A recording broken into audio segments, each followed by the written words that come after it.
on the roof, man. Acting like a stupid hoe.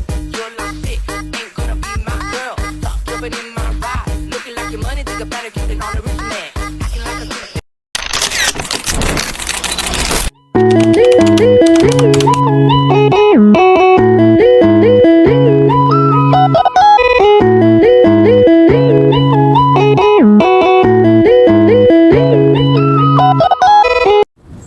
Assalamualaikum warahmatullahi wabarakatuh. Waalaikumsalam warahmatullahi wabarakatuh. Ya, Mbak Vina, sebelumnya perkenalkan dulu, nama saya Ari Ramadan. Saya ingin wawancara mengajukan beberapa pertanyaan tentang usaha yang Mbak jalani. Kita mulai ya. Iya. Dari pertanyaan pertama, apa yang memotivasi Anda untuk memulai usaha ini? Motivasi untuk mulai usaha ya, sebenarnya usaha ini kan usaha bisnis busana muslim dan perlengkapan ibadah ya. Nah, usaha ini sebenarnya bukan saya yang mengawali. Sebenarnya ini adalah usaha orang tua yang mana saya sebagai anak melanjutkan. Kan tetapi untuk mengenai motivasi saya melanjutkan usaha orang tua ini, waktu itu terdapat sedikit problem mengenai usaha ini. Banyak tanggungan, tanggungan sampai hutang di bank waktu itu. Nah, sehingga bagaimana supaya bisa melunasi tanggungan toko ini supaya bisa segera lunas, maka dari situlah motivasi saya ingin membantu orang tua untuk bisa meringankan beban begitu. Ya, alhamdulillah bisa terus berjalan, berproses. Ya, alhamdulillah saat ini masih menjalankan bisnis ini gitu. Yang kedua ya, Mbak. Ya. Bagaimana latar pendidikan dan pengalaman Anda sebelum memulai usaha ini? Sebelum memulai usaha ini, latar pendidikan dulu ya. Kalau pendidikan, saya SD di SD 001 Jalan Aminah Syukur. Tapi saat ini sekarang berubah menjadi SD 005 di Jalan Aminah Syukur. Kemudian MTS Negeri Model Samarinda saat itu namanya, sekarang MTS Negeri. Lanjut ke Madrasah Aliyah Negeri 2 Samarinda. Kemudian lanjut studi S1 di STAIN saat itu, sekarang UINSI. Nah, dulu namanya masih STAIN, jurusan Tarbiyah Pendidikan Agama Islam. Kalau untuk umum itu sama dengan jurusan pendidikan keguruan, jadi mengajar bidangnya begitu. Kemudian berjalannya seiring waktu, melihat kondisi ini juga orang tua juga punya usaha berdagang, jadi bagaimana supaya bisa membantu orang tua juga begitu. Akhirnya saya memutuskan untuk lanjut studi S2 supaya punya wawasan bisnis begitu, supaya memiliki wawasan bagaimana perekonomian supaya bisa lebih baik. Akhirnya saya memutuskan lanjut ke S2 jurusan Ekonomi Syariah gitu. Disitulah akhirnya saya juga termotivasi untuk melanjutkan usaha orang tua ini begitu. Itu latar belakang pendidikannya. Kemudian pengalamannya, pengalaman di usaha bisnis ini ya. Kalau pengalaman ya alhamdulillah sih dari kecil ikut bantu-bantu jualan orang tua begitu. Jadi ya alhamdulillah adalah bekal bagaimana menghadapi orang yang mau beli, bagaimana menghadapi orang yang misalnya ada komplain barang-barang yang dijual. Kemudian ya alhamdulillah ada bekal itu, sehingga ya tidak kaget untuk masuk ke dunia bisnis begitu. Ya alhamdulillah, ya semoga Allah selalu memudahkan begitu. Amin. Yang ketiga, Apa tantangan terbesar yang Anda hadapi saat ini? Tantangan terbesar ya, sewaktu memulai usaha lebih ke diri sendiri sih. Sebenarnya tantangan terbesar tuh bagaimana kesiapan diri sendiri, bagaimana melawan rasa takut, melawan rasa tidak percaya diri, begitu. Bisa nggak ya saya usaha begini? Bisa nggak ya saya melanjutkan usaha orang tua ini? Jadi overthinking lah, begitu kan. Nah itu tantangan terbesar saya sih, terus melawan rasa malas, begitu, melawan rasa apa ya namanya, karena terlalu banyak pikiran ini itu, jadi akhirnya terbatasi pemikirannya untuk lebih kreatif, lebih berpikir kritis, begitu. Jadi lebih ke diri sendiri sih tantangannya yang terbesar.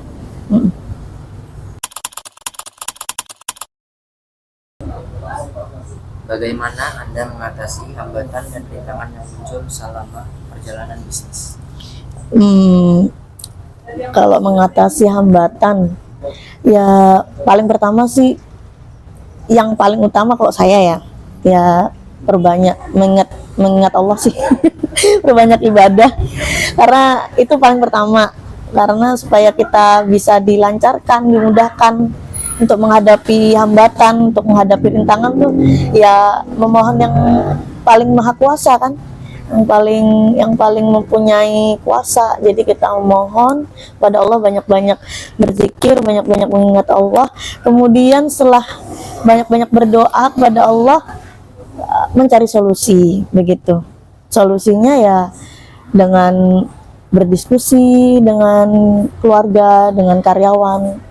Apabila ada masalah-masalah yang menghambat, ya kita cari jalan keluarnya bareng-bareng, kayak gitu.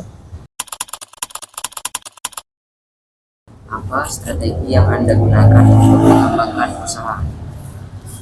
Strategi untuk yang saat ini, karena melihat fenomena saat ini ya, kayaknya setiap manusia sih, menurut saya fokusnya nomor satu itu saat ini online, kayaknya dunia maya, begitu kan. Apa bangun tidur aja yang dicek sudah handphone, begitu kan, yang dicek sudah handphone. Nah jadi dari situ ya, untuk mengembangkan usaha ini sih lebih ke dunia online, begitu. Jadi lebih fokus ke bagaimana memperluas jangkauan di dunia maya, karena dengan secara online ini kita tidak terbatas daerah kita aja yang kita jual, barang-barang kita nggak di daerah kita aja, tapi kita bisa menjual ke luar daerah kita, begitu. Jadi lebih fokus ke bagaimana promosi di sosial media, bisa lewat Facebook, TikTok, atau Instagram, lebih ke situ. Kemudian lebih banyak belajar lagi mengenai personal branding, bagaimana supaya menguatkan branding Finalis Collection ini supaya bisa lebih dikenal oleh masyarakat, begitu. Apa pencapaian terbesar Anda hingga saat ini? Pencapaian terbesar, menurut saya sih alhamdulillah ya, di tahun 2020 kalau nggak salah, tahun 2020 itu alhamdulillah menurut saya itu adalah pencapaian yang luar biasa menurut saya, yaitu membantu melunasi hutang-hutang atau tanggungan-tanggungan toko, begitu. Membantu orang tua saya untuk bagaimana caranya supaya cepat hutang-hutang itu lunas, supaya cepat tidak hanya hutang-hutang di bank, tapi hutang-hutang di supplier juga, supaya bisa teratasi. Meskipun saat ini pun juga ada tanggungan, tapi tidak sebesar saat itu, dan itu alhamdulillah sudah terlunasi, begitu. Itu pencapaian yang luar biasa, alhamdulillah.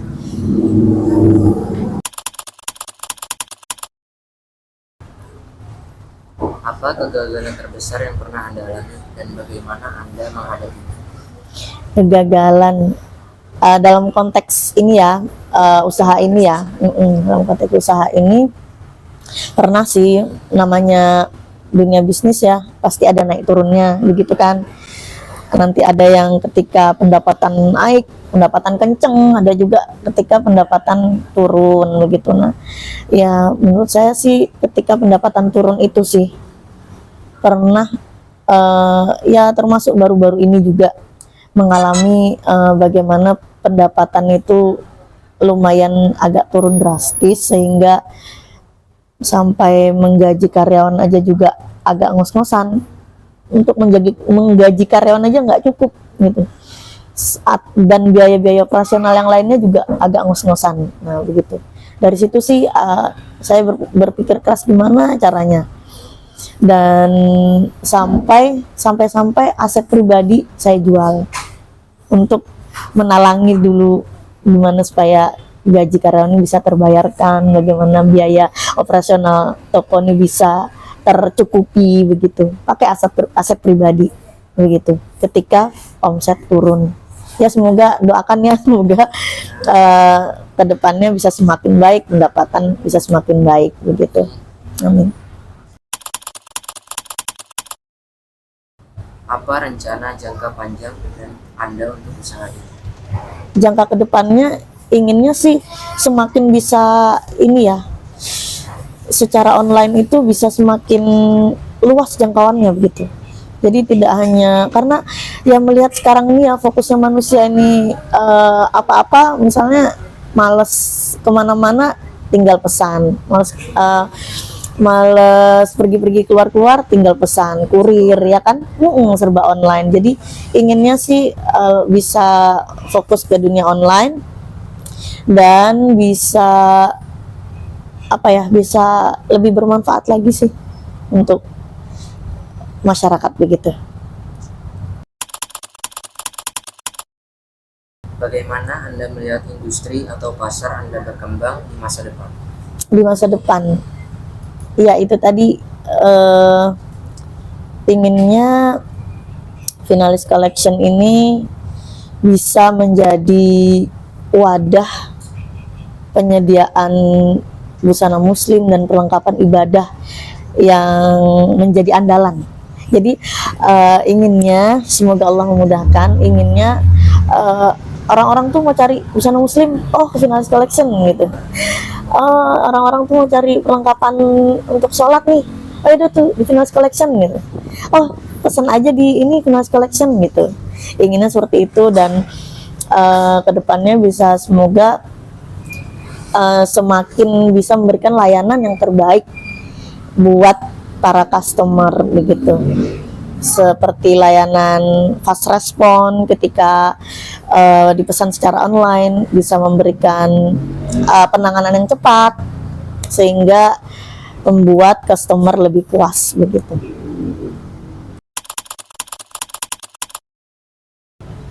Apa saran terbaik yang bisa Anda berikan kepada seseorang yang baru memulai usaha? Yang baru mulai usaha,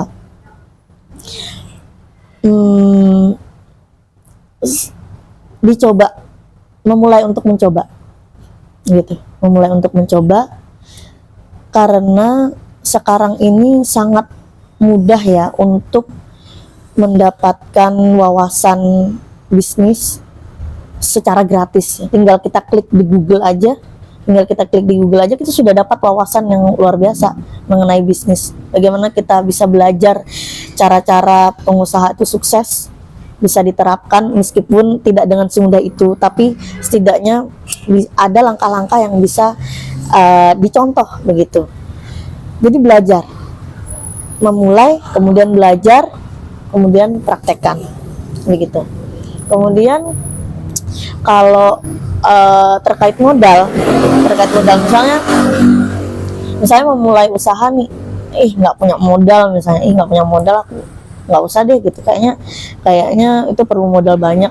Sekarang banyak banget di internet bertebaran yang menawarkan untuk menjadi reseller tanpa modal begitu. Jadi dari situ bisa banget untuk berjualan atau berbisnis tanpa modal, asal mau memulai dan mencoba begitu. Dan bisa benar-benar mempersiapkan diri dan yaitu tadi melawan melawan diri sendiri nih supaya bisa maju begitu. Itu sih saran saya. Apa kesalahan umum yang sebaiknya dihindari oleh seorang pemula? Kesalahan umum sebaiknya, pertama, kalau ingin memulai bisnis, biasanya kesalahan ya, kalau kesalahan berarti seringnya sih pemula itu, ini pun pengalaman saya pribadi juga ya, seringnya sih pemula itu tidak riset pasar. Tidak riset pasar tuh dalam artian misalnya mau jualan nih, aku mau jualan baju gitu misalnya, tapi dia tidak lihat dulu pasar ini atau customer ini perlunya baju yang seperti apa, perlunya yang model seperti apa, terus yang harganya murah kah, atau yang tidak yang mementingkan harga kah. Harusnya sih lebih ke riset pasar dulu, nah baru jualan. Nah keseringan kesalahan para pemula itu, yang penting aku mau jualan, aku punya produkku unggulan, tapi nggak lihat nih pasarnya membutuhkan atau enggak, begitu. Keseringan seperti itu. Jadi akhirnya karena merasa produknya unggul, tapi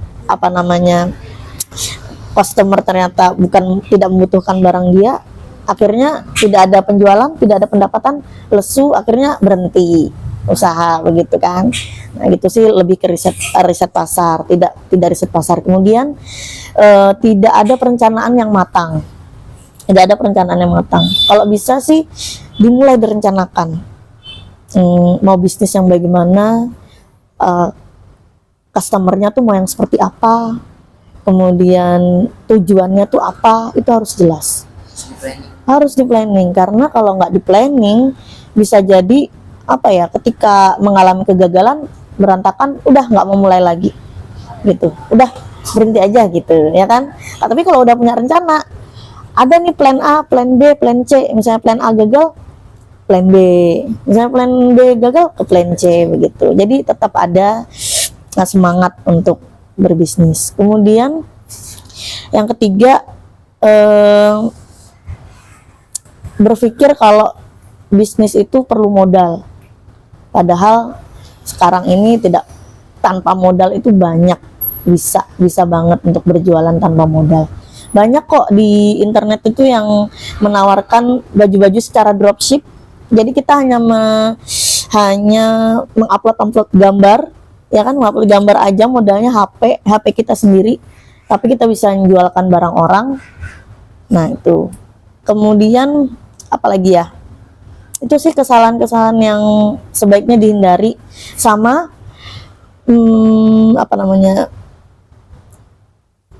ambil resiko yang terminim. Jadi misalnya mau investasi, ambil investasi yang resikonya terminim. Jadi jangan sampai kita rugi besar, apalagi kita pemula gitu. Jadi kalau bisa dengan modal yang minim atau tidak ada modal sama sekali, jadi kita nggak rugi di awal gitu. Begitu aja sih kalau ini dari kami. Terima kasih Mbak Vina. Iya, semua pertanyaan sama-sama. sudah saya sampaikan. Iya, Jadi apabila ada salah kata, saya minta maaf. sama-sama. Saya akhiri. Assalamualaikum warahmatullahi wabarakatuh. Waalaikumsalam warahmatullahi wabarakatuh.